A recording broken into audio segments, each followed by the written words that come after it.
नमस्कार दोस्तों, आपका स्वागत है आपके अपने चैनल स्टडी वाइन्स ऑफिशियल पर। तो आज की इस वीडियो में हम केमिस्ट्री का next important topic modern periodic table के बारे में पढ़ेंगे, जो कि बहुत ही इम्पोर्टेंट टॉपिक है। यहाँ से लगभग हर एक परीक्षा में जहाँ साइंस पूछी जाती है, यहाँ से प्रश्न बनता है। तो पहले हम पूरे टॉपिक को अच्छे से पढ़ेंगे। तो ये इम्पोर्टेंट टॉपिक है, तो हम डिटेल में पढ़ेंगे और टॉपिक को पढ़ने के बाद लास्ट में प्रीवियस ईयर क्वेश्चन भी कवर करेंगे। तो पहले आप वीडियो को देखें और लास्ट में प्रीवियस ईयर क्वेश्चन जरूर अटेम्प्ट करें। तो चलिए बिना देरी किए हुए वीडियो को शुरू करते हैं। तो चलिए वीडियो की शुरुआत करते हैं। तो पिछली वीडियो में हमने पढ़ा था कि कैसे अलग अलग वैज्ञानिकों ने पीरियोडिक टेबल बनाने में अपना योगदान दिया था। तो सबसे पहले इसी क्रम में डोबरनेर ने अपना त्रिक सिद्धांत दिया था, जो कि हमने पढ़ा था। इन्होंने क्या किया था, 3 एलिमेंट को एक साथ एक ग्रुप में रखा था और बताया था कि अगर हम बगल वाले दोनों एलिमेंट को जोड़ेंगे और उसका औसत करेंगे तो बीच वाले एलिमेंट का एटॉमिक मास आ जाएगा। ये इन्होंने बताया था, लेकिन ये कुछ ही एलिमेंट्स में काम किया, बाकी एलिमेंट्स में काम नहीं किया। उसके बाद क्या हुआ, न्यूलैंड आए। न्यूलैंड ने अपना अष्टक नियम दिया। इन्होंने क्या किया कि तत्वों को उनके परमाणु भार के हिसाब से सजाया और कहा कि प्रत्येक 8वां तत्व अपने से पहले नंबर वाले तत्व से समानता रखेगा। पर ऐसा नहीं हुआ। आपको पता ही है कि कुछ ही तत्वों तक इनका जो सिद्धांत है काम किया, आगे फेल कर गया। उसके बाद मेंडलीफ आए। इन्होंने अपनी आवर्त सारणी दी। तो मेंडलीफ को आवर्त सारणी का जनक माना जाता है, क्योंकि इन्होंने क्या किया कि आवर्त और वर्ग बनाए, जो कि आगे चलकर हेनरी मोसले ने भी फॉलो किया। इसीलिए आवर्त सारणी का जनक मेंडलीफ को कहा जाता है और आधुनिक आवर्त सारणी का जनक हेनरी मोसले को कहा जाता है। मेंडलीफ ने गलती क्या की, इन्होंने यह गलती कर दी कि जो तत्व है ना, एलिमेंट है, इनको परमाणु द्रव्यमान के हिसाब से, एटॉमिक मास के हिसाब से सजाया था, जो कि गलत है। हेनरी मोसले ने क्या किया, जो एलिमेंट्स है ना, उनको उनके परमाणु क्रमांक के हिसाब से, एटॉमिक नंबर के हिसाब से सजाया। तो आधुनिक आवर्त सारणी का जनक हेनरी मोसले को कहा जाता है। तो अब हम मॉडर्न पीरियोडिक टेबल के बारे में पढ़ते हैं। तो आधुनिक आवर्त सारणी मेंडलीफ की आवर्त सारणी की तुलना में अत्यंत व्यापक, तार्किक एवं सरलीकृत है। यानी कि जो हेनरी मोसले की आवर्त सारणी है, ये काफ़ी कॉम्प्रिहेंसिव, लॉजिकल और सिंप्लीफाइड है, जिसमें 118 तत्व वर्गीकृत हैं। तो याद रखिएगा, आधुनिक आवर्त सारणी में कुल कितने तत्व शामिल किए गए हैं, तो 118 तत्व शामिल किए गए हैं। इसीलिए इसे आवर्त सारणी का दीर्घ स्वरूप कहा जाता है। और आधुनिक आवर्त सारणी के जनक कौन हैं, तो हेनरी मोसले हैं। और मोसले ने तत्वों को उनके परमाणु क्रमांक के आधार पर सजाया। मोसले ने क्या देखा कि बाकी के वैज्ञानिक क्या गलती कर रहे हैं। बाकी के वैज्ञानिक ये गलती कर रहे हैं कि वो तत्वों को उनके परमाणु भार के हिसाब से सजा रहे हैं। मोसले ने क्या कहा कि मैं परमाणु के भार के हिसाब से नहीं सजाऊंगा, बल्कि मैं उनको उनके रोल नंबर के हिसाब से, रोल नंबर यानी कि उनके एटॉमिक नंबर के हिसाब से सजाऊंगा। जिसका एटॉमिक नंबर 1 होगा पहले नंबर पर आएगा, जिसका एटॉमिक नंबर 2 होगा वो दूसरे नंबर पर आएगा। तो इस प्रकार से इन्होंने अपनी आवर्त सारणी बनाई। तो इनका एक कथन है जो कि बहुत इंपॉर्टेंट है। इनका कथन है कि किसी तत्व के भौतिक तथा रासायनिक गुण उसके परमाणु क्रमांक के आवर्ती फलन होते हैं। The physical and chemical properties of an element are periodic functions of its atomic number. यानी कि जो भी तत्व है ना, उनके जो भौतिक और रासायनिक गुण हैं, ये किस पे डिपेंड करते हैं, उनके एटॉमिक नंबर पर डिपेंड करते हैं। उनके परमाणु क्रमांक के आवर्ती फलन होते हैं। तो आपसे यही पूछा जाता है कि ये कथन किसका है, तो ये हेनरी मोसले का कथन है। इसी प्रकार मैंने आपको सेम टू सेम एक और कथन बताया था, जो कि मेंडलीफ ने दिया था। मेंडलीफ का कथन क्या था कि किसी तत्व के भौतिक तथा रासायनिक गुण उसके परमाणु द्रव्यमान के आवर्ती फलन होते हैं। तो याद रखिएगा, अगर आ जाए कि परमाणु द्रव्यमान के आवर्ती फलन, तो वो कथन मेंडलीफ का हो जाएगा। लेकिन अगर आ जाए कि परमाणु क्रमांक के आवर्ती फलन, तो ये किसका कथन है, तो ये हेनरी मोसले का कथन है। तो इन्होंने क्या किया कि जो भी एलिमेंट्स हैं ना, उनके एटॉमिक नंबर के हिसाब से पीरियोडिक टेबल में उन्हें सजाया। तो यहाँ पर परमाणु द्रव्यमान और परमाणु संख्या का जिक्र हो रहा है, तो इसे भी पढ़ लेते हैं कि ये क्या होता है। तो परमाणु संख्या, जिसे परमाणु क्रमांक भी कहते हैं और इंग्लिश में से एटॉमिक नंबर कहते हैं, तो इसके खोजकर्ता कौन है? तो परमाणु संख्या के खोजकर्ता, जैसे मैंने आपको बताया कि हेनरी मोसले हैं। तो परमाणु संख्या होती क्या है? तो किसी परमाणु के नाभिक में उपस्थित प्रोटॉनों की संख्या को ही परमाणु क्रमांक कहा जाता है। तो जो एटम का स्ट्रक्चर होता है, एटम के बीच में जो न्यूक्लियस होता है, उसमें प्रोटॉन और न्यूट्रॉन होते हैं, और न्यूक्लियस के बाहर चारों ओर जो इलेक्ट्रॉन होते हैं ना, वो न्यूक्लियस के चक्कर लगा रहे होते हैं। तो न्यूक्लियस के अंदर जो प्रोटॉन है और न्यूट्रॉन है, तो परमाणु क्रमांक किसे कहते हैं? तो न्यूक्लियस में जो प्रोटॉन की संख्या होती है ना, वही परमाणु संख्या कहलाती है। अगर न्यूक्लियस में 7 प्रोटॉन हैं तो उसकी परमाणु संख्या कितनी होगी? तो 7 होगी। तो प्रोटॉन की संख्या को ही परमाणु संख्या कहा जाता है और इसे Z से दर्शाया जाता है। और किसी उदासीन परमाणु में, यानी कि न्यूट्रल एटम में, प्रोटॉन और इलेक्ट्रॉन की संख्या बराबर होती है। तो प्रोटॉन और इलेक्ट्रॉन की संख्या बराबर होती है, तो हम ये भी कह सकते हैं कि परमाणु की संख्या प्रोटॉन की संख्या और इलेक्ट्रॉन की संख्या के बराबर होती है।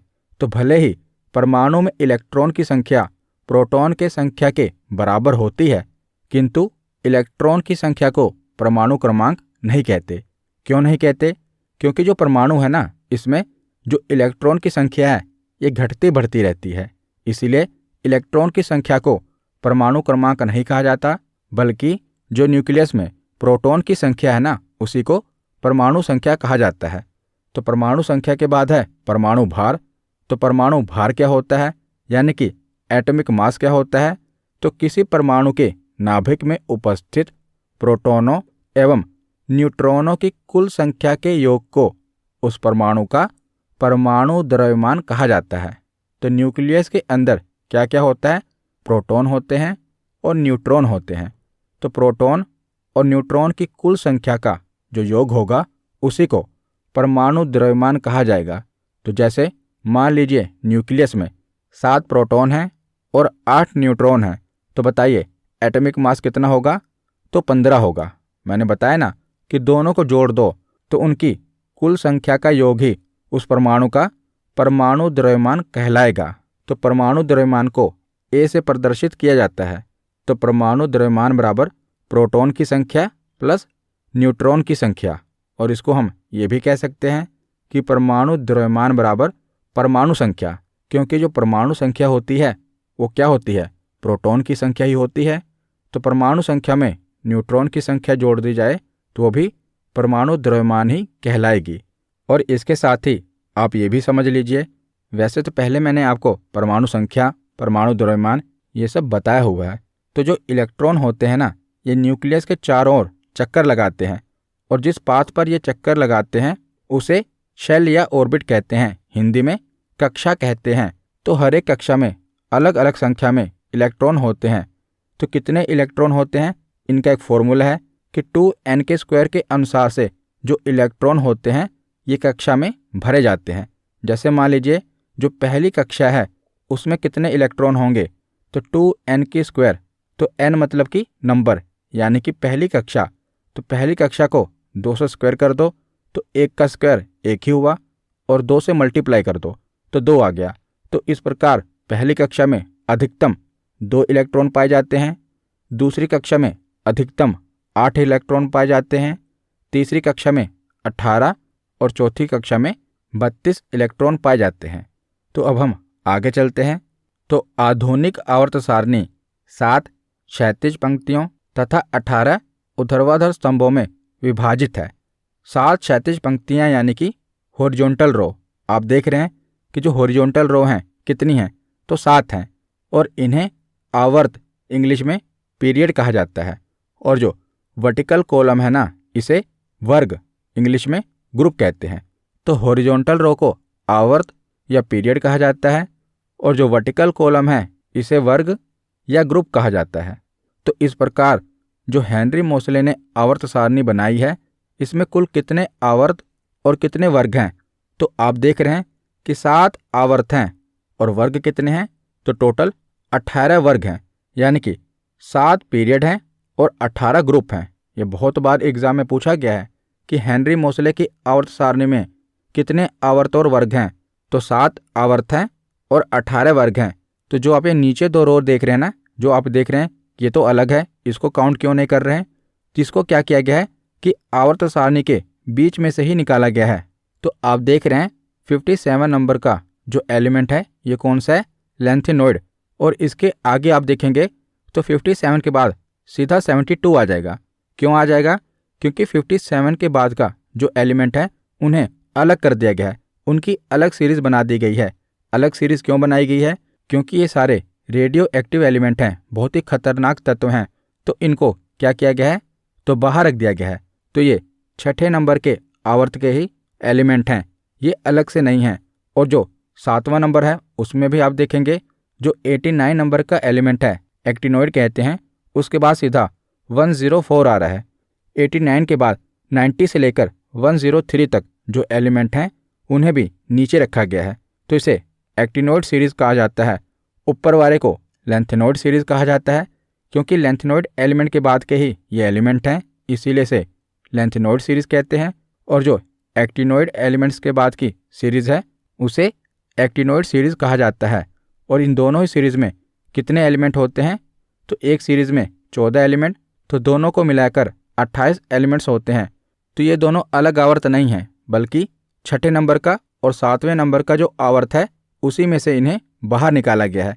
क्योंकि ये रेडियो एक्टिव तत्व हैं और बहुत ही खतरनाक तत्व हैं और इनके रासायनिक गुण ऊपर के एलिमेंट से मैच नहीं कर रहे, इसीलिए इन्हें अलग कर दिया गया है। तो आप देख रहे होंगे कि जो ये आवर्त सारणी बनाई गई है ये बीच में खाली क्यों छोड़ी गई है। जैसे आप देखेंगे कि जो हाइड्रोजन है ये हाइड्रोजन है, हाइड्रोजन का एटॉमिक नंबर 1 है, तो ये पहला एलिमेंट है आवर्त सारणी का। उसके बाद आप देखेंगे कि जो हीलियम है उसको सबसे आखिर में रखा गया है। इसके साथ ही क्यों नहीं रखा गया, सबसे आखिर में क्यों रखा गया। उसके बाद तीसरा एलिमेंट है लिथियम, चौथा है बेरिलियम, ये तो ठीक है, लेकिन 5वें एलिमेंट को 13वें ग्रुप में क्यों रखा गया, इसके साथ में क्यों नहीं रखा गया। तो ऐसा इसलिए किया गया, इसका कारण यह है कि एक वर्ग में जितने भी तत्व हैं, यानी कि एक ग्रुप में जितने भी एलिमेंट हैं, सबके जो गुण हैं वो समान हैं। तो उनके गुणों के हिसाब से, उनकी प्रॉपर्टीज़ के हिसाब से उन्हें सजाया गया है, इसीलिए तो टाइम लगा है। तो जो भी पहले ग्रुप में एलिमेंट्स आएंगे ना, उनके रासायनिक गुण समान होंगे, जो दूसरे ग्रुप में आएंगे उनके रासायनिक गुण समान होंगे।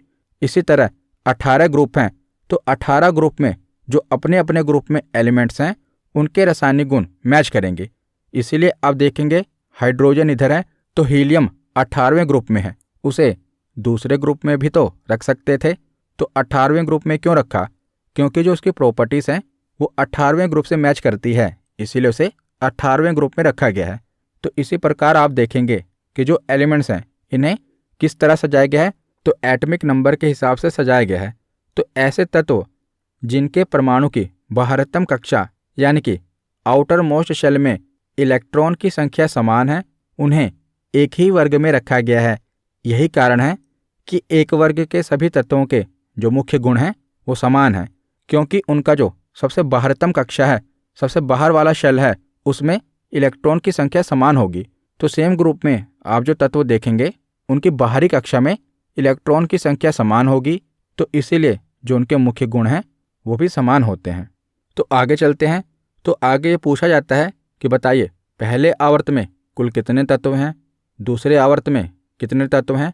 तो ये आपको याद रखना पड़ेगा और आसान है, हो सकता है आपको याद ही हो। तो देखिए 7 आवर्त हैं, तो पहले आवर्त में 2 तत्व हैं, दूसरे आवर्त में 8 हैं, तीसरे में भी 8 हैं, चौथे आवर्त में 18 तत्व हैं, 5वें आवर्त में 18 तत्व हैं, 6ठे आवर्त में 32 तत्व हैं और 7वें आवर्त में अभी तो 32 तत्व हैं, पर इसे अपूर्ण कहा जाता है, क्योंकि आगे चलकर भी नए एलिमेंट्स की खोज हो सकती है, इसीलिए अभी ये अपूर्ण है, पर अभी इसमें 32 तत्व हैं। तो देखिए 2, 8, 8, 18, 18, 32, 32, इसको भी आप अभी 32 मानकर चलिए। तो इसी प्रकार आपको याद करना है 2, उसके बाद क्या होगा 8, 8, 18, 18, 32, 32, 2, 8 8, 18 18, 32 32। तो कोई आपसे पूछे कि चौथे आवर्त में कुल कितने तत्व हैं, तो कितने तत्व हैं, तो 18 तत्व हैं। ये प्रश्न एग्जाम में पूछ लिया जाता है। तो आगे अब हम चलते हैं। तो अभी तक हमने पढ़ा कि जो मॉडर्न पीरियोडिक टेबल है इसे 7 आवर्त और 18 वर्ग में बांटा गया है, और इसी के साथ जो आवर्त सारणी है ना, इसे 4 ब्लॉक में भी बांटा गया है। तो कौन कौन से 4 ब्लॉक हैं, तो ये 4 ब्लॉक हैं, S block, D block, P block और एफ ब्लॉक। यहाँ से बहुत बार एग्जाम पूछा गया है, तो याद रखिएगा आवर्त सारणी को 4 ब्लॉक में बांटा गया है। पहला ब्लॉक है एस ब्लॉक। तो आप देख रहे हैं जो पहला ग्रुप है और दूसरा ग्रुप है इसे एस ब्लॉक कहा जाता है। याद रखिएगा पहले 2 ग्रुप इन्हें एस ब्लॉक कहा जाता है, और हीलियम को भी एस ब्लॉक में शामिल किया गया है। तो हीलियम को एस ब्लॉक में शामिल क्यों किया गया है, तो जब आप हीलियम का इलेक्ट्रॉनिक कॉन्फ़िगरेशन निकालेंगे तो आप देखेंगे कि जो उसका सब शेल बनता है वो एस बनता है। इलेक्ट्रॉनिक कॉन्फ़िगरेशन कैसे निकालना है ये मैंने आपको क्वांटम संख्या वाली वीडियो में बताया हुआ है। अगर आपने वीडियो नहीं देखी तो केमिस्ट्री की प्लेलिस्ट में चले जाना, वहाँ पर जितनी भी वीडियो मैंने केमिस्ट्री पर डाली हैं वो सब आपको मिल जाएंगी। तो जो हीलियम है ना, इसे भी एस ब्लॉक में शामिल किया जाता है। आपको मोटा मोटा इतना याद रखना है कि पहले 2 ग्रुप को एस ब्लॉक कहा जाता है। उसके बाद 3 से लेकर 12 तक जो ये मिडल वाला ग्रुप है ना, इसे डी ब्लॉक कहा जाता है। उसके बाद 13 से लेकर 18 तक जो ये ब्लॉक है इसे पी ब्लॉक कहा जाता है। और जो नीचे वाली 2 रो है जो कि लेंथिनॉइड सीरीज और एक्टिनॉइड सीरीज है, इसे एफ ब्लॉक में रखा गया है। तो आपसे प्रश्न क्या बनेगा, तो आपसे प्रश्न ये बनेगा कि बताइए 3 से लेकर 12 ग्रुप को किस ब्लॉक में रखा गया है, तो ये डी ब्लॉक में रखा गया है। पहले 2 ग्रुप को किस ब्लॉक में रखा गया है, तो इसे एस ब्लॉक में रखा गया है। लेंथिनॉइड और एक्टिनॉइड सीरीज को किस ब्लॉक में रखा गया है, तो एफ ब्लॉक में रखा गया है। 13 से लेकर 18 वर्ग को किस ब्लॉक में रखा गया है, तो पी ब्लॉक में रखा गया है। तो आवर्त सारणी को कितने ब्लॉक में बांटा गया है, तो 4 ब्लॉक में बांटा गया है। तो एक एक करके इन ब्लॉक के बारे में पढ़ते हैं। तो पहला है एस ब्लॉक के तत्व। तो एस ब्लॉक के अंतर्गत उन तत्वों को सम्मिलित किया गया है जिनके संयोजी इलेक्ट्रॉन यानी कि जिनके वैलेंस इलेक्ट्रॉन एस कक्षक में प्रवेश करते हैं। तो हमने क्वांटम संख्या वाली वीडियो में ये निकालना सीखा था कि कैसे सबशेल निकाला जाता है, कैसे देखा जाता है कि उसमें कितने इलेक्ट्रॉन पाए जाते हैं। तो जिसमें वैलेंस इलेक्ट्रॉन एस कक्षक में प्रवेश करते हैं वो एस ब्लॉक के तत्व होते हैं, और इसके अंतर्गत आवर्त सारणी के वर्ग 1 और वर्ग 2 यानी कि पहला ग्रुप और दूसरे ग्रुप के सभी तत्वों को सम्मिलित किया गया है, और इसी के साथ हीलियम को भी शामिल किया गया है। और एस ब्लॉक के सभी तत्व आमतौर पर धातुएं होती हैं यानी कि मेटल्स होते हैं। इसके बाद देखते हैं पी ब्लॉक के तत्व। तो पी ब्लॉक के अंतर्गत उन तत्वों को सम्मिलित किया गया है जिनके संयोजी इलेक्ट्रॉन पी कक्षक में प्रवेश करते हैं, और इसके अंतर्गत आवर्त सारणी के वर्ग 13 से लेकर 18 तक सभी तत्वों को सिर्फ हीलियम को छोड़कर, क्योंकि जो हीलियम है ये किस ब्लॉक में आती है, तो एस ब्लॉक में आती है। तो 13 से लेकर 18 तक का जो ग्रुप है ये पी ब्लॉक में आता है, और पी ब्लॉक के अंतर्गत धातु, अधातु तथा उपधातु यानी कि मेटल्स, नॉन मेटल्स और मेटेलॉइड। मेटेलॉइड क्या होता है, उपधातु क्या होती है, जिसमें धातु और अधातु दोनों के गुण पाए जाएं उसे उपधातु कहा जाता है। तो इसके ऊपर मैं अलग से वीडियो बनाऊंगा जिसमें मैं आपको धातु, अधातु और उपधातु के बारे में पढ़ाऊंगा। बस अभी आप इतना समझ लीजिए कि जो पी ब्लॉक के तत्व होते हैं इनमें धातु, अधातु और उपधातु तीनों पाई जाती हैं, और ये एग्जाम में पूछा गया है क्योंकि ये इकलौता ऐसा ब्लॉक है जिसमें मेटल्स, नॉन मेटल्स और मेटेलॉइड तीनों पाए जाते हैं। तो पी ब्लॉक के बाद है डी ब्लॉक के तत्व। तो डी ब्लॉक के अंतर्गत सम्मिलित तत्वों के संयोजी इलेक्ट्रॉन डी कक्षक में भरे जाते हैं, और इसके अंतर्गत कौन सा ग्रुप आता है, तो 3 से लेकर 12 तक के ग्रुप के सभी तत्वों को इसमें सम्मिलित किया गया है। तो डी ब्लॉक आवर्त सारणी में एस ब्लॉक तथा पी ब्लॉक के मध्य में स्थित है, और डी ब्लॉक में जो सभी तत्व हैं ये धातुएं हैं, यानी कि इसमें जो भी एलिमेंट्स पाए जाते हैं ये सारे मेटल्स हैं। इसके बाद है एफ ब्लॉक के तत्व। तो आवर्त सारणी में सबसे नीचे स्थित 2 पंक्तियों में सम्मिलित तत्वों को एफ ब्लॉक तत्व कहा जाता है और ये सभी पदार्थ रेडियो एक्टिव होते हैं और इनका अंतिम इलेक्ट्रॉन एफ उपकक्षा में प्रवेश किया रहता है, इसीलिए से एफ ब्लॉक के तत्व कहा जाता है। और इसमें एफ ब्लॉक में कुल कितने एलिमेंट्स आते हैं? तो 28 एलिमेंट्स इसमें आते हैं, 28 तत्व इसमें आते हैं। तो इसमें अत्यधिक रेडियो एक्टिव तत्व होते हैं, इन्हें डी ब्लॉक से काटकर बनाया गया है। हमने पीछे पढ़ा ना कि डी ब्लॉक से ही इन्हें निकाला गया है। तो इन्हें 2 श्रेणियों में बांटा गया है। पहली श्रेणी को कहते हैं लैंथिनॉइड, इसमें 58 से लेकर 71 तक के तत्व आते हैं। आप पीरियोडिक टेबल में देखेंगे तो 58 के बाद सीधा 72 आ जाएगा। बाकी के जो एलिमेंट्स हैं वो कहाँ हैं? तो उन्हें नीचे लिखा गया है 58 से लेकर 71 तक, इन्हें लैंथिनॉइड कहते हैं। और जो 7वां आवर्त है, 7वां पीरियड है, उसमें आप देखेंगे कि जो एक्टिनॉइड एलिमेंट है उसका जो एटॉमिक नंबर है 89 है, उसके बाद सीधा 104 आ जा रहा है। तो बीच के जो एलिमेंट्स हैं 90 से लेकर 103 तक वो नीचे लिखे गए हैं। तो इन्हें एक्टिनॉइड सीरीज कहा जाता है। इसमें 90 से लेकर 103 क्रमांक तक वाले तत्व आते हैं। तो ये हो गया एफ ब्लॉक। तो इसके बाद आगे चलते हैं। तो कुछ ग्रुप हैं जिनसे प्रश्न पूछे जाते हैं। जैसे जो पहला ग्रुप है, पहला वर्ग है, इसे क्या कहा जाता है? तो इस ग्रुप के तत्वों को क्षारीय धातु कहा जाता है, एल्कलाई मेटल्स कहा जाता है। तो एग्जाम में ये पूछा जाता है कि बताइए आवर्त सारणी में क्षारीय धातु वाला कौन सा वर्ग है? तो जो पहला ग्रुप है ना, इनके तत्वों को क्षारीय धातु कहा जाता है, एल्कलाई मेटल्स कहा जाता है। उसके बाद दूसरा ग्रुप भी याद रखिएगा, इस ग्रुप के तत्वों को क्षारीय मृदा धातु यानी कि एल्कलाइन अर्थ मेटल्स कहा जाता है। पहले ग्रुप को एल्कलाई मेटल्स, दूसरे ग्रुप को एल्कलाइन अर्थ मेटल कहा जाता है। उसके बाद 11वां ग्रुप याद रखिएगा, 11वें ग्रुप के तत्वों को सिक्का धातु कहा जाता है, कॉइन मेटल वाला वर्ग भी कहा जाता है, क्योंकि इसमें कौन कौन से एलिमेंट्स आते हैं? कॉपर आता है, सोना आता है, चांदी आती है, तो इसे सिक्का धातु वाला वर्ग भी कहा जाता है। इसके बाद इंपॉर्टेंट है 17th ग्रुप। तो 17th ग्रुप को हैलोजेंस ग्रुप कहा जाता है, क्योंकि इस ग्रुप में आने वाले जो भी तत्व होते हैं वो सबसे ज़्यादा क्रियाशील होते हैं, सबसे ज़्यादा रिएक्टिव होते हैं। तो ये पूछा जाता है कि आवर्त सारणी में हैलोजेंस ग्रुप कौन सा है? तो 17th ग्रुप को, 17वें ग्रुप को हैलोजेंस ग्रुप कहा जाता है। और उसके बाद जो सबसे आखिरी ग्रुप है, 18वां ग्रुप है, ये नॉन रिएक्टिव ग्रुप है। जैसे जो 17वां ग्रुप है ये सबसे ज़्यादा क्रियाशील है, सबसे ज़्यादा रिएक्टिव है, लेकिन जो 18वां ग्रुप है ना, ये सबसे नॉन रिएक्टिव ग्रुप है।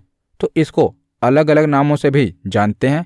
तो अलग अलग नाम भी एग्जाम में पूछे गए हैं। जैसे इसी को अक्रिय वर्ग कहते हैं, इनर्ट ग्रुप कहते हैं, और इसी को शून्य वर्ग भी कहा जाता है, क्योंकि ये नॉन रिएक्टिव है तो इसे शून्य वर्ग भी कहा जाता है, जीरो ग्रुप कहा जाता है, और इसी को निष्क्रिय वर्ग कहा जाता है, यानी कि नॉन रिएक्टिव ग्रुप कहा जाता है।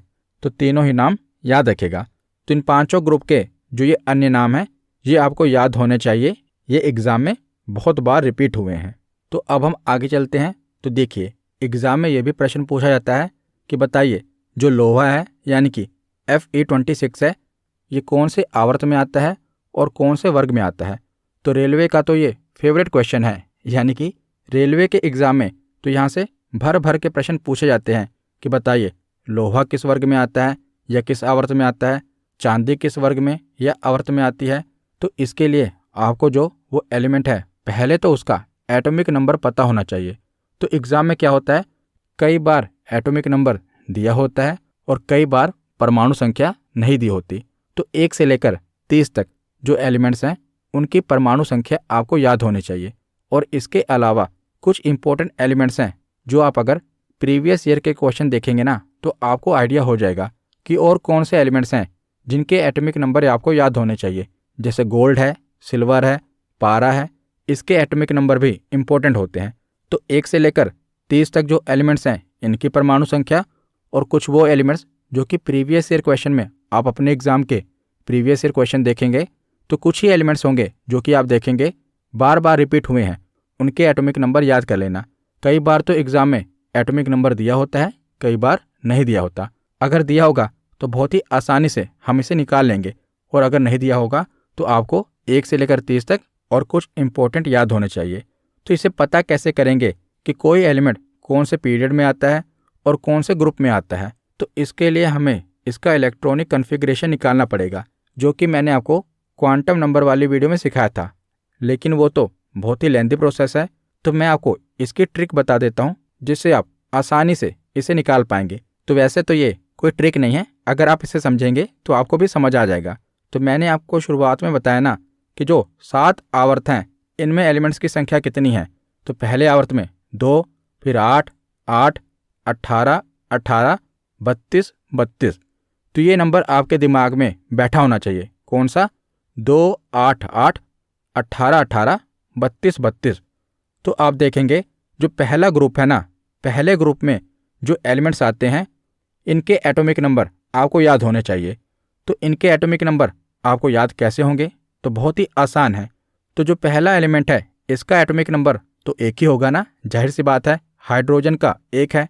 तो उसके बाद क्या करना है कि जो ये नंबर है ना 2, 8, 8, 18, 18, 32, 32, इसको आपको इसमें ऐड कर देना है। तो 1 में आप 2 जोड़ेंगे तो अगले एलिमेंट का यानी कि लिथियम का एटॉमिक नंबर आ जाएगा। तो लिथियम का एटॉमिक नंबर कितना होता है? 3। 3 के बाद अगला नंबर क्या है? 8। तो 3 में 8 जोड़ देंगे तो कितना आ जाएगा? 11। तो सोडियम का एटॉमिक नंबर कितना होता है? 11। 11 के बाद भी अगला नंबर 8 है, तो 8 जोड़ दो 19 आएगा। 19 के बाद 18 जोड़ दो तो 37 आएगा। 37 के बाद भी 18 जोड़ दो तो 55 आएगा। 55 के बाद 32 जोड़ दो तो कितना आएगा? तो 87 आएगा। तो इस तरह क्या होगा, आपको जो पहला ग्रुप है ना इसके एटॉमिक नंबर पता चल जाएंगे। तो ये एटॉमिक नंबर हम पता क्यों कर रहे हैं? तो इसकी हेल्प से क्या होगा, अगर आपसे पूछा जाए कि बताइए लोहा कौन से पीरियड में आता है या कौन से वर्ग में आता है, तो आपको कुछ भी कोई इलेक्ट्रॉनिक कॉन्फ़िगरेशन निकालने की ज़रूरत नहीं है। बस आपको ये नंबर वहाँ पर लिख लेने हैं, 1, 3, 11, 19, 37, 55, 87। इससे आप निकाल पाएंगे। तो ये नंबर आपको कैसे याद आएगा? तो ये नंबर आपको इससे याद रहेगा, आपको बस इतना पता होना चाहिए कि जो पीरियोडिक टेबल है उसके हर आवर्त में कितने एलिमेंट हैं। तो 2, 8, 8, 18, 18, 32। बस इन्हीं नंबरों को आपको जोड़ना है। 1 में आप जोड़ेंगे 2, 3 आ जाएगा। 3, 8, 11 आ जाएगा। 11, 8, 19। 19 में 18 जोड़ेंगे 37। 37 में 18 जोड़ेंगे 55। 55 में 32 जोड़ेंगे 87। तो ये नंबर आपको मिल जाएगा। तो पहले ग्रुप का नंबर और 18वें ग्रुप का नंबर आपको पता होना चाहिए।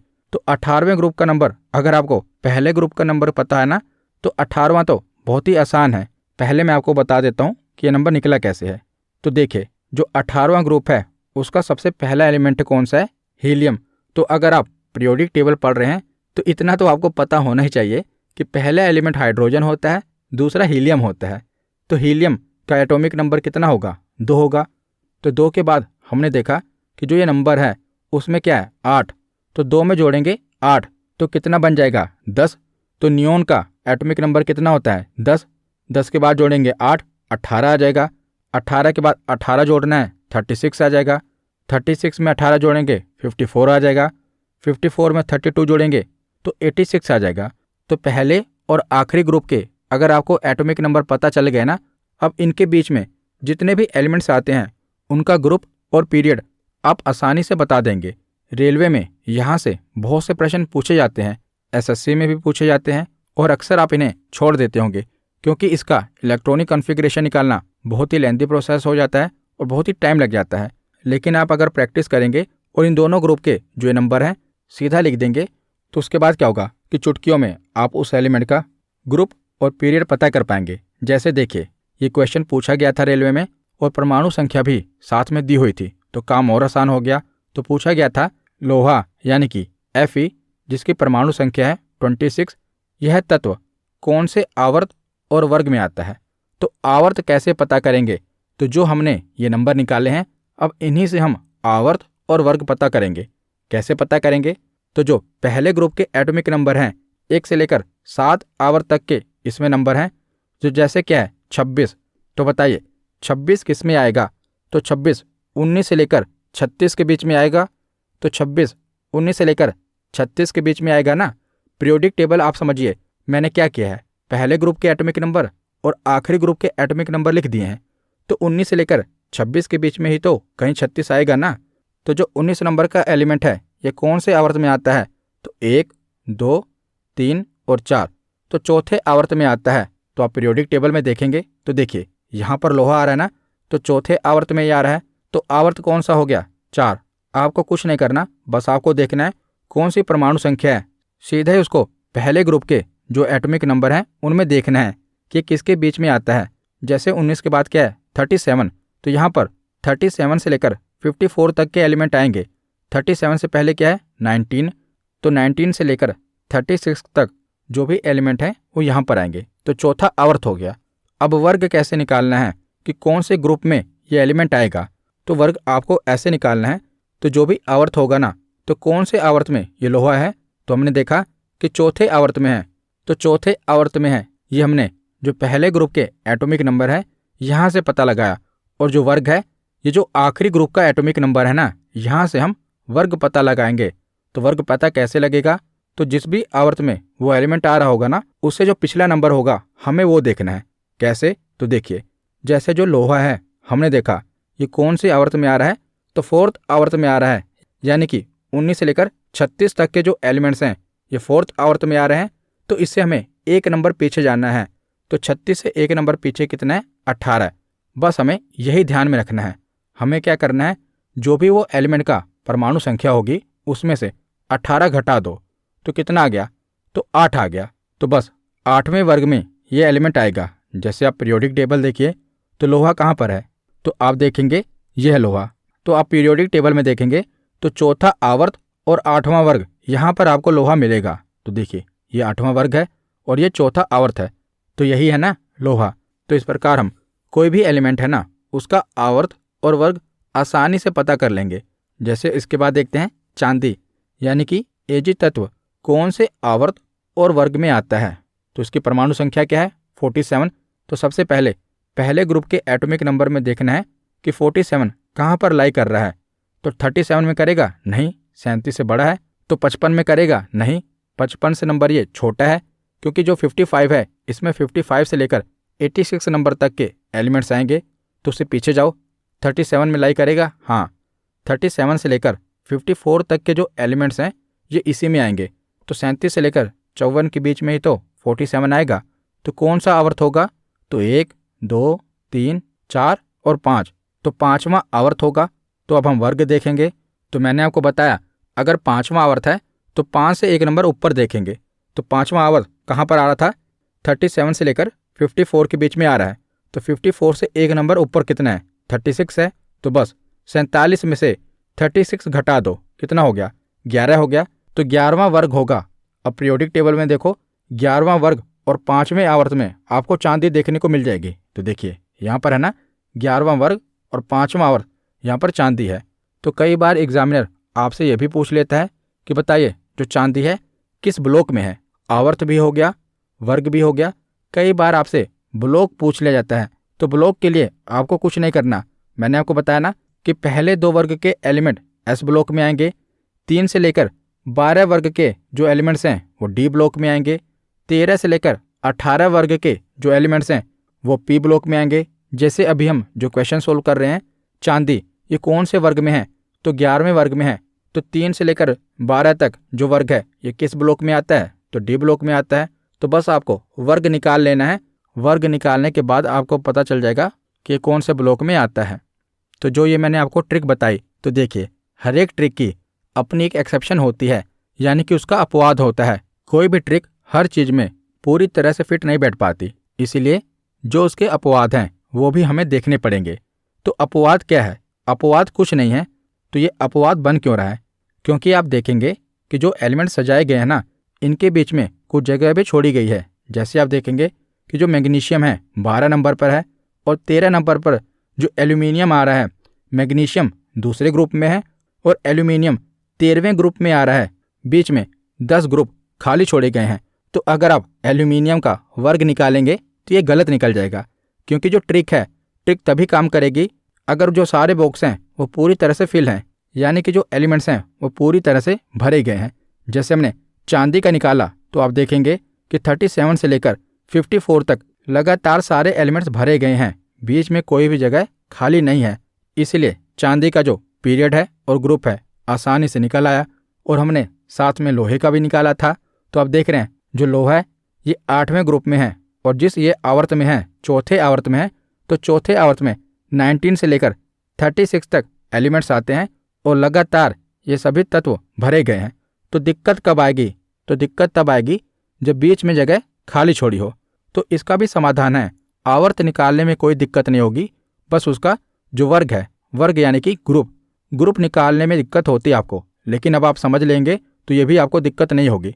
तो पहले आवर्त के जो 2 एलिमेंट हैं ये तो आपको सीधा ही याद होना चाहिए कि हाइड्रोजन पहले ग्रुप में है और जो हीलियम है ये 18वें यानी कि आखिरी ग्रुप में है। तो पहला ग्रुप तो ऐसे ही निकल गया।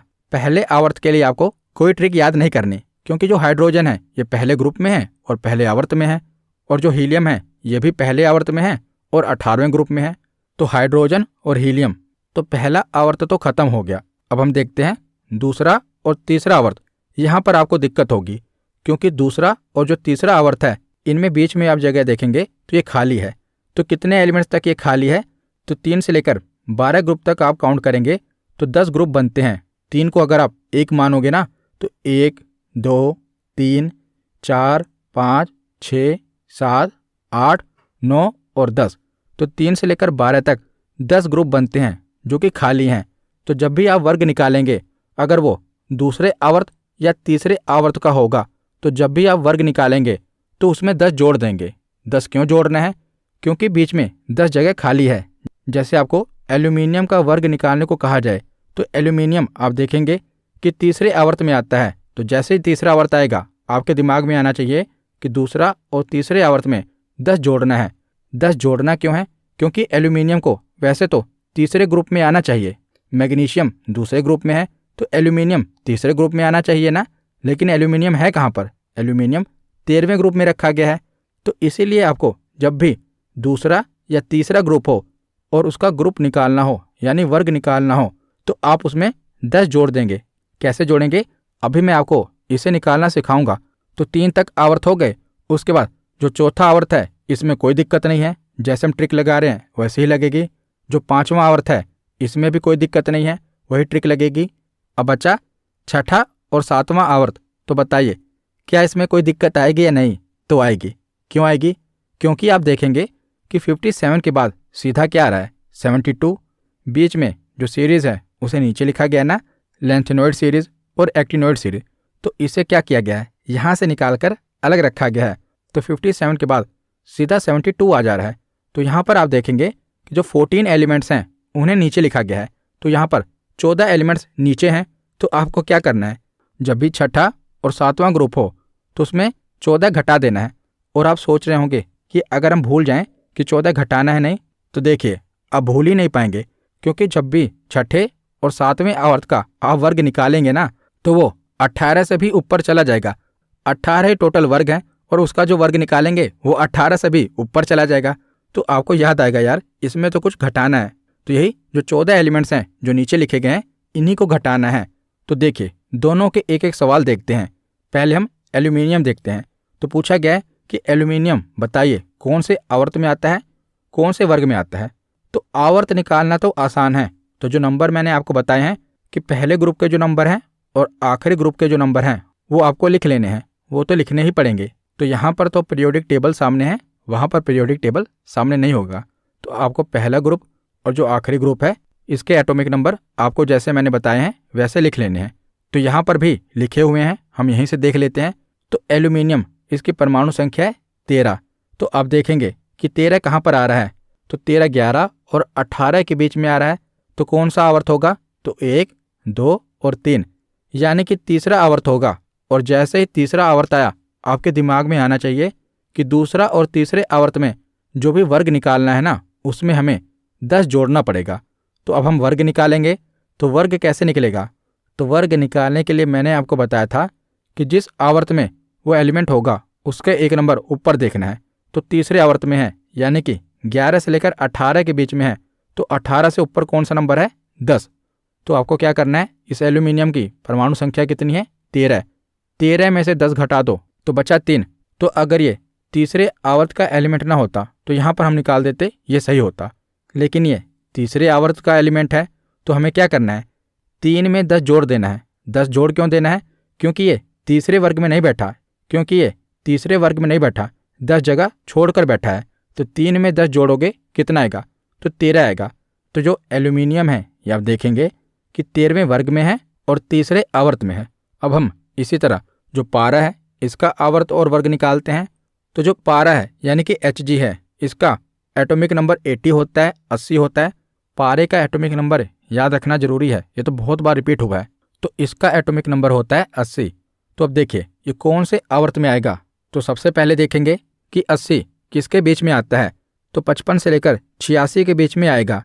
तो 55 कौन से नंबर पर आ रहा है? तो छठे नंबर पर आ रहा है। तो ये छठे आवर्त में आएगा। अब हम इसका वर्ग निकालेंगे। तो 55 से लेकर 86 के बीच में आ रहा है, तो इससे एक नंबर ऊपर कौन है? 54। तो पारे का एटॉमिक नंबर है 80। 80 में से 54 घटाओगे तो 26 आएगा। तो बताइए 26 वर्ग है यहाँ पर? नहीं है। तो आपके दिमाग में आएगा अरे यार इसमें तो कुछ घटाना है। तो कितना घटाना है? तो 14 घटाना है, क्योंकि जो 14 एलिमेंट्स हैं उनके नंबर यहाँ पर जोड़े गए हैं लेकिन वो नीचे लिखे गए हैं। तो 14 घटा दो 26 में से, तो कितना बचा? तो 12। तो जो पारा है ये 12वें वर्ग में होगा और कौन से आवर्त में होगा? और छठे आवर्त में होगा। तो आशा करता हूँ अब आप किसी भी तत्व का उसका आवर्त, उसका वर्ग और वो कौन से ब्लॉक में है ये निकाल लेंगे। तो आगे अब हम कुछ आवर्ती गुण देख लेते हैं, पीरियोडिक प्रॉपर्टीज देख लेते हैं जो कि एग्जाम में पूछा जाता है। तो पहले है परमाणु का आकार, आयतन या त्रिज्या, यानी कि एटम का साइज, वॉल्यूम और रेडियस। तो आपसे ये पूछा जाता है कि जो पीरियोडिक टेबल है ना, पीरियोडिक टेबल के अगर हम ऊपर से नीचे आएँ तो बताइए परमाणु का आकार बढ़ेगा या घटेगा? तो जो पीरियोडिक टेबल है अगर हम ऊपर वाले एलिमेंट से, जैसे मान लीजिए जो पहला ग्रुप है सबसे ऊपर कौन सा है? हाइड्रोजन है। हाइड्रोजन के बाद लिथियम है। तो ऊपर से हम हाइड्रोजन से नीचे की ओर आएँ तो बताइए परमाणु का आकार बढ़ेगा या घटेगा? तो परमाणु का आकार बढ़ता है। तो आवर्त सारणी में ऊपर से नीचे आने पर परमाणु का आकार बढ़ेगा। अब आप कहेंगे नीचे से ऊपर जाने पर क्या होगा? तो जाहिर सी बात है घटेगा। अगर ऊपर से नीचे आने पर बढ़ेगा तो नीचे से ऊपर जाने पर तो घटेगा ना। तो आपको बस इतना ही याद रखना है कि ऊपर से नीचे आने पर बढ़ता है। तो बढ़ता क्यों है? तो जैसे जो पहला ग्रुप है इसी में देखिए पहले हाइड्रोजन आता है। हाइड्रोजन का एटॉमिक नंबर कितना होता है? 1 होता है। उसके बाद लिथियम आता है। लिथियम का एटॉमिक नंबर 3 है, यानी कि प्रोटॉन की संख्या 3 है। तो जितने प्रोटॉन की संख्या होती है उतने इलेक्ट्रॉन की संख्या होती है। तो इसके 2 शेल बनेंगे, क्योंकि पहली कक्षा में अधिकतम 2 ही इलेक्ट्रॉन रह सकते हैं। दूसरी कक्षा में 1 इलेक्ट्रॉन आएगा, तो 2 शेल बन गए। अब एटम का साइज बढ़ा ना, उसके बाद जो अगला एलिमेंट है सोडियम, उसमें आप देखेंगे कि 3 शेल हैं। एटम का साइज और बढ़ गया। इसीलिए आवर्त सारणी में ऊपर से नीचे की ओर आने पर परमाणु का आकार, आयतन या त्रिज्या बढ़ती है। और अगर हम आवर्त सारणी में बाएं से दाईं ओर जाएं, यानी कि लेफ्ट से राइट ओर जाएं, तो परमाणु का आकार, आयतन और त्रिज्या कम होगी। जैसे आप देख रहे हैं लिथियम, बेरिलियम, बोरोन और कार्बन ये एक ही आवर्त के एलिमेंट्स हैं लेफ्ट से राइट की ओर। तो लेफ्ट से राइट की ओर जाने पर परमाणु का आकार कम होगा, ऊपर से नीचे की ओर आने पर परमाणु का आकार बढ़ता है। तो एग्जाम में आपसे यही पूछा जाता है कि बताइए आवर्त सारणी में ऊपर से नीचे की ओर आने पर परमाणु का आकार बढ़ेगा, कम होगा, या पहले बढ़ेगा फिर धीरे धीरे घटेगा? इस प्रकार ऑप्शन दिए होते हैं। तो आपको पता होना चाहिए कि परमाणु का आकार ऊपर से नीचे की ओर बढ़ता है और बाएं से दाईं ओर कम होता है। उसके बाद है आयनन विभव, आयनाइजेशन पोटेंशियल। तो आयनन विभव क्या होता है? तो किसी उदासीन परमाणु यानी कि किसी न्यूट्रल एटम से एक इलेक्ट्रॉन निकालने के लिए आवश्यक ऊर्जा की मात्रा को आयनन विभव अथवा आयनन ऊर्जा कहा जाता है।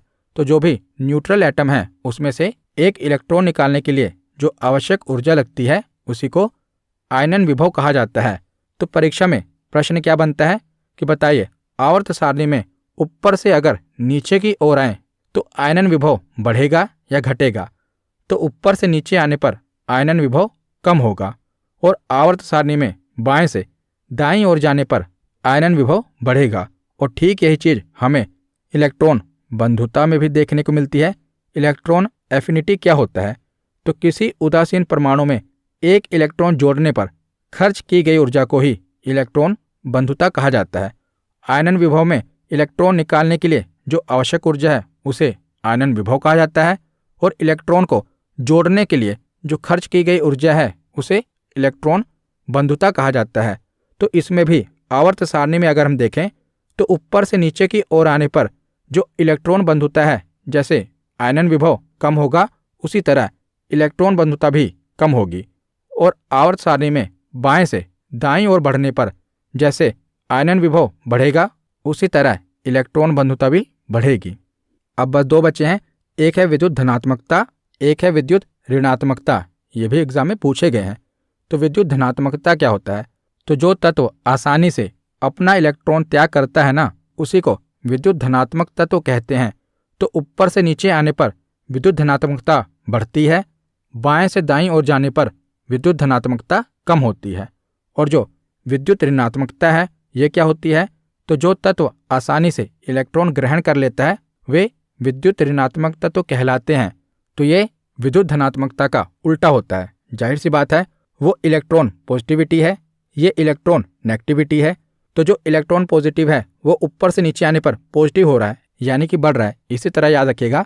और जो इलेक्ट्रॉन नेगेटिव है इसमें क्या है? नेगेटिव, नेगेटिव यानी कि कमी। तो ऊपर से नीचे आने पर यह कम होगा। जब आपको ये पता चल गया कि ऊपर से नीचे आने पर यह कम होगा तो बाएं से दाएं जाने पर क्या होगा? ये बढ़ेगा। बस आपको ऐसे ही याद रखना है। पॉजिटिव में क्या होगा? ऊपर से नीचे आने पर बढ़ेगा, नेगेटिव में क्या होगा? ऊपर से नीचे आने पर कम होगा। तो आवर्त सारणी में फ्लोरीन सबसे अधिक विद्युत ऋणात्मक तत्व है। ये पूछा जाता है कि आवर्त सारणी में सबसे अधिक विद्युत ऋणात्मक तत्व कौन सा है? तो फ्लोरीन। और आवर्त सारणी में सबसे अधिक विद्युत धनात्मक तत्व कौन सा है? तो विद्युत धनात्मक तत्व है सीजियम। और सर्वाधिक इलेक्ट्रॉन बंधुता वाला तत्व कौन सा है? तो सर्वाधिक इलेक्ट्रॉन बंधुता वाला तत्व क्लोरीन है। तो यहाँ पर हमारा थियरी सेक्शन कंप्लीट होता है। अब हम प्रीवियस ईयर क्वेश्चन देखते हैं। तो पहला प्रश्न है कि आधुनिक आवर्त सारणी में तत्वों के वर्गीकरण का आधार क्या है?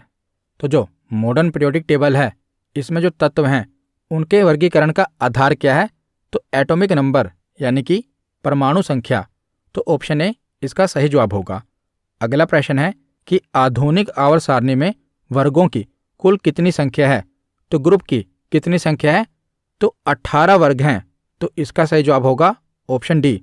अगला प्रश्न है कि आधुनिक आवर्त सारणी में आवर्तों की कुल कितनी संख्या है? तो कितने आवर्त हैं? तो 7 आवर्त हैं और 18 वर्ग हैं। तो इसका सही जवाब होगा ऑप्शन बी। अगला प्रश्न है कि तत्वों के भौतिक और रासायनिक गुण उनकी परमाणु संख्या के आवर्त फलन होते हैं। यह नियम किसने प्रतिपादित किया था? तो यह किसका कथन है? तो ये हेनरी मोसले का कथन है। तो ऑप्शन बी इसका सही जवाब है। अगला प्रश्न है कि समूह 3 से 12 के तत्वों को डैश तत्व या संक्रमण तत्व कहा जाता है। तो समूह 3 से लेकर 12 तक के तत्व किस ब्लॉक में आते हैं? तो ये डी ब्लॉक में आते हैं। तो इसका सही जवाब क्या होगा? Option C. अगला प्रश्न है कि अक्रिय गैस आवर्त सारणी के किस समूह में है? तो अक्रिय गैस यानी कि नॉन रिएक्टिव गैस आवर्त सारणी के किस समूह में आती है? तो जो 18वां समूह है यानी कि 18वां ग्रुप है उसे अक्रिय ग्रुप कहा जाता है। तो इसका सही जवाब क्या होगा? तो ऑप्शन ए। तो अगला प्रश्न है कि क्षारीय धातुओं को आधुनिक आवर्त सारणी में किस समूह में रखा गया है? तो अल्कलाई मेटल्स को किस ग्रुप में रखा गया है? तो इसका सही जवाब होगा ऑप्शन डी। पहले समूह में ही क्षारीय धातुओं को रखा गया है। अगला प्रश्न है कि क्षारीय धातु और क्षारकीय मृदा धातु किससे संबंध रखते हैं? तो ये पहला और दूसरा ग्रुप है। तो पहला और दूसरा ग्रुप किस ब्लॉक में आता है? तो पहला और दूसरा ग्रुप एस ब्लॉक में आता है। तो इसका सही जवाब होगा ऑप्शन ए। अगला प्रश्न है कि निम्नलिखित में से कौन सा सबसे अधिक वैद्युतीय ऋणात्मक तत्व है? तो सबसे अधिक वैद्युतीय ऋणात्मक तत्व कौन सा है? तो इसका सही जवाब होगा फ्लोरीन। ऑप्शन बी इसका सही जवाब है। अगला प्रश्न है कि आधुनिक आवर्त सारणी के 5वें आवर्त में कितने तत्व हैं? तो 5वां आवर्त है तो 2, 8, 8, 18, 18। तो 5वें आवर्त में कितने तत्व हैं? तो 18। ऑप्शन सी इसका सही जवाब होगा। अगला प्रश्न है कि निम्नलिखित में से कौन सबसे अधिक विद्युत ऋणात्मक तत्व है? तो ये दोबारा रिपीट हो गया क्वेश्चन, ये इंपॉर्टेंट है। तो सबसे अधिक विद्युत ऋणात्मक तत्व कौन सा है? तो फ्लोरीन। ऑप्शन ए इसका सही जवाब है। अगला प्रश्न है कि डैश में सबसे अधिक इलेक्ट्रॉन बंधुता है? तो सबसे अधिक इलेक्ट्रॉन बंधुता किस में है? तो सबसे अधिक इलेक्ट्रॉन बंधुता क्लोरीन में है। तो ऑप्शन बी इसका सही जवाब होगा। अगला प्रश्न है कि आधुनिक आवर्त सारणी में किस समूह में ऊपर से नीचे जाने पर डैश क्या होता है? तो ऊपर से नीचे जाने पर परमाणु का आकार बढ़ता है, परमाणु का आकार घटता है, परमाणु की आयनीकरण ऊर्जा बढ़ जाती है, परमाणु का आकार और आयनीकरण ऊर्जा बढ़ जाती है। तो ऊपर से नीचे आने पर क्या होता है? तो परमाणु का आकार बढ़ता है। तो ऑप्शन ए इसका सही जवाब होगा। आज का आखिरी प्रश्न है कि जब हम आवर्त सारणी में ऊपर से नीचे की ओर बढ़ते हैं तो विद्युत ऋणात्मकता में क्या परिवर्तन होता है? तो बताइए, ऊपर से नीचे आने पर विद्युत ऋणात्मकता में क्या परिवर्तन होगा? तो ये क्या है? ऋणात्मकता यानी कि नेगेटिव। तो नेगेटिव में क्या होगा? कमी होगी। तो इसका सही जवाब क्या होगा? ऑप्शन बी घटती है। तो आज की वीडियो यहीं पर खत्म होती है। कैसी लगी ये वीडियो कमेंट सेक्शन में जरूर बताना। धन्यवाद।